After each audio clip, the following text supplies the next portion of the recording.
Ouais, tu peux lire. On lit la parole de Jésus. Amen. Mais à tous ceux qui l'ont reçu, à ceux qui croient en son nom, elle a donné le pouvoir de devenir enfants de Dieu, lesquels sont nés, non du sang, ni de la volonté de chair, ni de la volonté de l'homme, mais de Dieu. Amen. On est au troisième point. Vous êtes devenus enfants de Dieu. Donc, je suis devenu enfant de Dieu. Et là, la Bible nous confirme à 1 Jean, chapitre 1, verset 22 à 23, que à tous ceux qui l'ont reçu, à tous ceux qui croient en son nom, il leur a donné le pouvoir de devenir enfants de Dieu. Amen. Ça veut dire qu'à l'instant où tu avais entendu la voix de Dieu, comme on a lu dans le livre d'Apocalypse, chapitre 3, verset 20, et que tu as entendu Dieu toquer à ta porte, tu l'as reçu, tu l'as dit, Seigneur, entre dans ma vie, vis en moi, tu es devenu enfant de Dieu, parce que tu l'as reçu. Recevoir quelqu'un, c'est d'accepter qu'il vient, il habite à toi et tu vis avec lui. Ok? Et là, Dieu nous a donné le pouvoir, il t'a donné le pouvoir de devenir enfant de Dieu. Tu peux dire, mais comment je suis devenu enfant de Dieu? La Bible nous dit, je vais le lire encore pour qu'on se comprenne bien, verset 13, il dit, non du sang. Donc, on n'est pas enfant de Dieu par le sang, ni par la volonté de la chair, ni la volonté des hommes, mais de Dieu. Ok? Ça veut dire que c'est un mystère que Dieu lui-même a fait. C'est ce que Dieu fait, c'est ce que Dieu a créé dans sa sagesse et dans sa connaissance, en Jésus-Christ. Ok? Donc ça veut dire que quand Dieu commence à te voir, il commence à voir son esprit qui est venu en toi, l'esprit de Christ qui est en toi. Soit tout à l'heure, j'avais dit que nous sommes ambassadeurs et tu deviens spécial devant Dieu. Ok? Juste à l'instant où tu as reçu Jésus-Christ. Donc, au troisième point de l'assurance du salut, nous apprenons que je suis devenu enfant de Dieu. Tu dois être sûr partout où tu marches. Où tu vas, tu dis, j'ai Christ en moi, je suis enfant de Dieu. Ok? Pourquoi tu es enfant de Dieu? Parce qu'il a pardonné tous mes péchés. Oui, mais selon ce qu'on vient de lire, pourquoi tu es enfant de Dieu?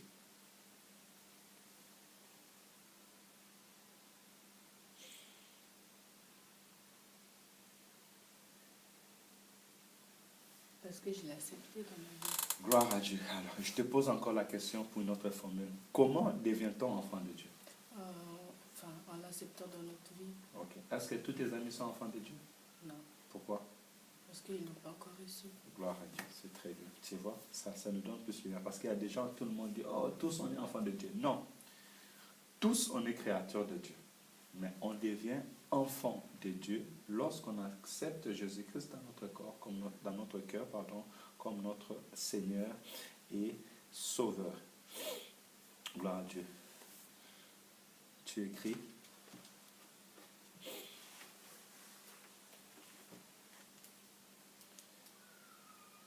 Oui, on devient enfant de Dieu. On devient enfant de Dieu.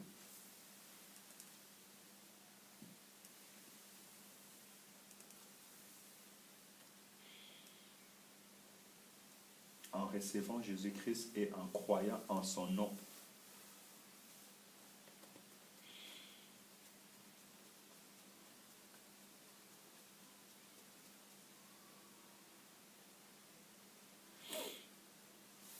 On devient enfant de Dieu en recevant Jésus-Christ et en croyant en son nom.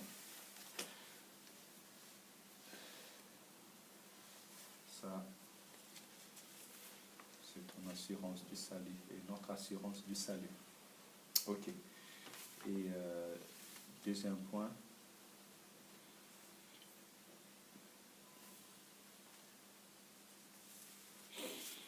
Ce que tu devais retenir, c'est ce troisième point et que tu es devenu enfant de Dieu. N'écris pas.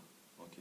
Premièrement, nous avons l'assurance du salut, que Jésus-Christ est entré dans notre vie. Et c'est ça, Jésus-Christ est dans ma vie. Donc là, tu dois marcher dans cette assurance que Jésus-Christ est entré dans ta vie. Et lorsque Jésus-Christ est entré dans ta vie, au deuxième point, est que tous tes péchés sont pardonnés. Que personne ne te condamne, que personne ne t'afflige. Mais ce qu'il faut savoir, que si tous tes péchés sont pardonnés, Jésus-Christ est passé une fois sur la croix. Il n'est pas passé 2 fois, ni 3 fois. Et toi, tu ne vas pas lui remettre 4 ou 5 fois. OK? Donc, comme il a pardonné tous tes péchés, c'est comme si tu étais au tribunal et on devait te condamner pour le crime que tu avais fait. Et quelqu'un, il vient et dit non, mais voici, elle, laissez-la aller à l'école, laissez-la grandir. Moi, je prends sa place, je paye ses prix. Tu vas sortir encore aller faire le crime? Tu ne vas plus faire ces crimes. Pourquoi? Parce que tu sais que si je fais les crimes, on va me condamner. Tu vas chercher déjà à dire à cet homme-là qui a fait cela, merci parce que lui, il a payé les prix à ta place. Et après, tu vas chercher à réparer tes fautes pour ne plus tomber dans cette erreur. Ben, c'est exactement ce que Christ a fait pour nous. Parce que la Bible dit que le salaire du péché, c'est la mort. Tout le monde était condamné à mort à cause de nos péchés. Exemple, c'était Adam qui était chassé dans la présence de Dieu. Exemple, c'est le diable qui est chassé dans la présence de Dieu. Il ne verra jamais la gloire de Dieu. Tu vois, sa place est en enfer. Mais toi, Dieu t'a aimé, il t'a pardonné, et maintenant, il est venu habiter en toi, et il a pardonné tous tes péchés. Cela veut dire que je vis maintenant selon Dieu. Après, troisième point, comme nous avons compris que nous sommes devenus enfants de Dieu. C'est très important. Tu marches sur la terre, il y a ton papa, il y a ta maman physique. C'est pour cela que la Bible nous a dit ici, à Jean 1, 12, 13, qu'on n'est pas selon la chair ni la volonté des hommes. Tu es enfant de ton père et de ta mère selon la chair. Tu as compris? Ils se sont aimés, ils se sont unis, ils t'ont engendré. Mais en Dieu, tu es devenu enfant de Dieu par Jésus-Christ. Ok? Et ça, c'est selon l'Esprit de Dieu. Tu vas faire cette différence. Des fois, maman ne veut pas prier, papa ne veut pas prier, toi tu pries. Des fois, maman ne peut pas venir à l'église, papa ne peut pas venir à l'église, toi tu viens. Pourquoi? Parce que tu sais que j'appartiens à Dieu. Même si physiquement je suis à la maison, mais moi j'appartiens à Dieu. C'est Dieu qui est mon Père. Tu arrives à faire la différence? Voilà. C'est ça. Gloire à Dieu. Et retiens bien ça. Tu es devenu enfant de Dieu parce que tu as reçu Jésus-Christ dans ton cœur et puis tu crois en son nom. Ça, c'était le troisième point. On passe au quatrième point.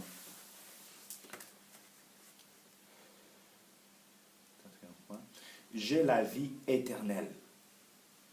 Amen. Quatrième point.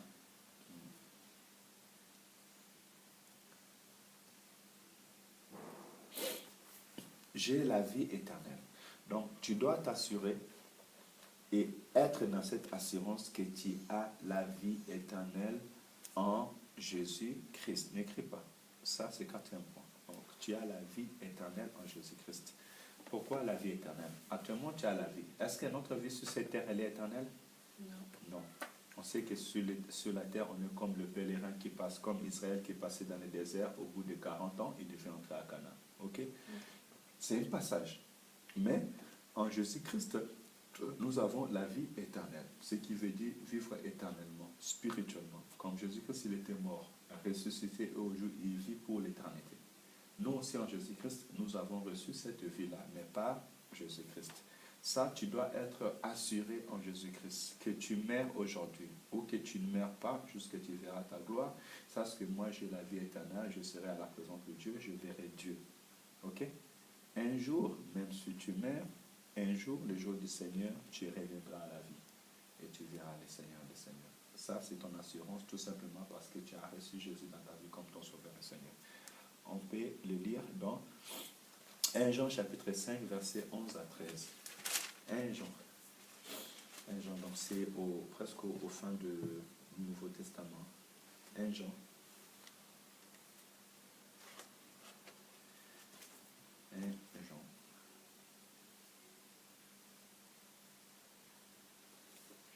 Chapitre combien? 1 Jean, chapitre 5. 1 Jean, chapitre 5.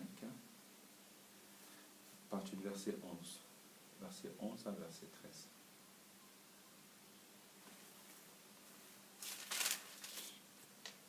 Jean chapitre 5, verset 11, verset 13.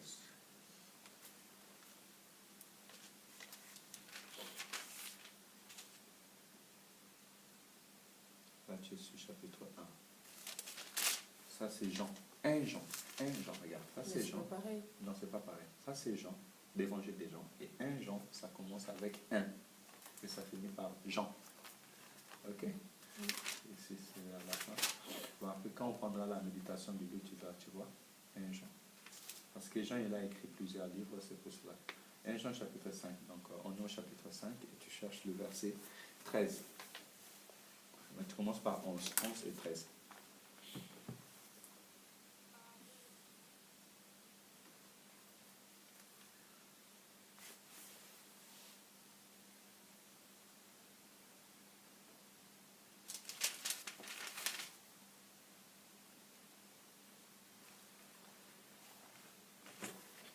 J'ai mis la parole à nous, Jésus. Amen. Et voici ce témoignage, Mhm. c'est que Dieu nous a donné la vie éternelle. Amen. Et que cette vie est dans son Fils. Amen. Celui qui a le Fils a la vie. Amen. Celui qui n'a pas le Fils de Dieu n'a pas la vie. Amen. 13. Je vous ai écrit ces choses Mhm. afin que vous sachiez Mhm. que vous avez la vie éternelle, vous qui croyez au nom du Fils de Dieu. Amen. C'est pas magnifique? C'est extraordinaire. Il dit, et voici ce témoignage, c'est que Dieu nous a donné la vie éternelle et que cette vie est dans son Fils. Donc à l'instant où je reçus Jésus-Christ, je reçus la vie qui est en lui, qui est la vie éternelle. Et lui-même l'a manifesté puissamment en triomphant de la mort. Ok? Et en vivant pour l'éternité. Et cet esprit-là vit en moi. Donc en moi, il y a la vie éternelle. Et il va encore plus loin, il dit, celui qui a le Fils a la vie, et celui qui n'a pas le Fils n'a pas la vie. Tu as le Fils de Dieu en toi ou pas? Oui. Alors tu as la vie éternelle. Amen. Gloire à Dieu. Et au 13, il dit, je vous écris ces choses afin que vous sachiez. Donc c'est ça, tu apprends ces choses pour que tu puisses savoir. Que ça soit écrit dans ton cœur. Tu marches avec cette assurance partout où tu iras, j'ai la vie éternelle. Donc personne ne peut te tromper, personne ne peut te mentir. Ah, mais pourquoi toi tu pries? Je prie parce que j'ai besoin de la vie éternelle. Pourquoi tu crois en Jésus? Parce que je crois en Jésus parce qu'en lui il y a la vie éternelle. Toi, si tu meurs, tu ne sais pas où tu vas partir. Mais moi, je sais que si je meurs, je reviendrai à la vie et je verrai Dieu. Tu vas aller au paradis, ben, moi, je sais la clé pour aller au paradis. C'est Jésus-Christ. J'ai Jésus-Christ, j'ai la vie éternelle. Jésus-Christ, il est où? Il est dans les cieux. C'est le chemin qui m'amène au Père. Tu vois? Donc, la Bible, elle est bien magnifique et bien claire.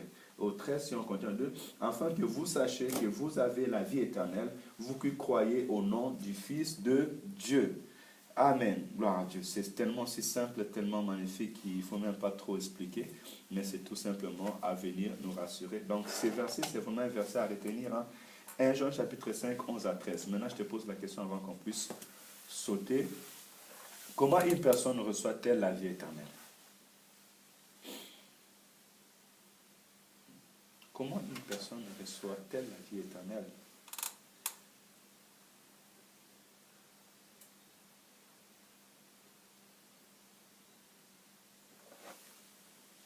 Si on a Jésus, on a la vie éternelle. Voilà. Donc, en ayant le Fils de Dieu dans sa vie. Ok?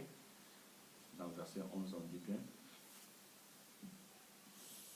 Celui qui a le Fils a la vie. Ok? Parce que Dieu a déployé la vie éternelle dans son Fils. Et par lui, en les recevant, nous recevons tout ce qui est en lui. Voilà pourquoi tu verras même dans la Bible, Jésus se dit que tout ce qui opère est en moi. Tu vois? Et tout ce qui est dans le Fils est à moi. Tout ce qui est dans le Fils est à toi quand tu le reçois dans ta vie. Voilà. Et avez-vous la vie éternelle? Oui. Gloire à Dieu. Comment le savez-vous?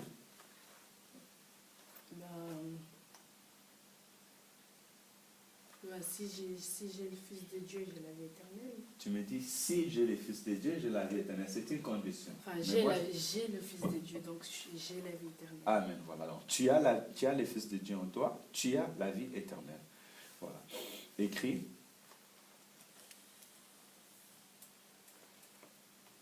J'ai la vie éternelle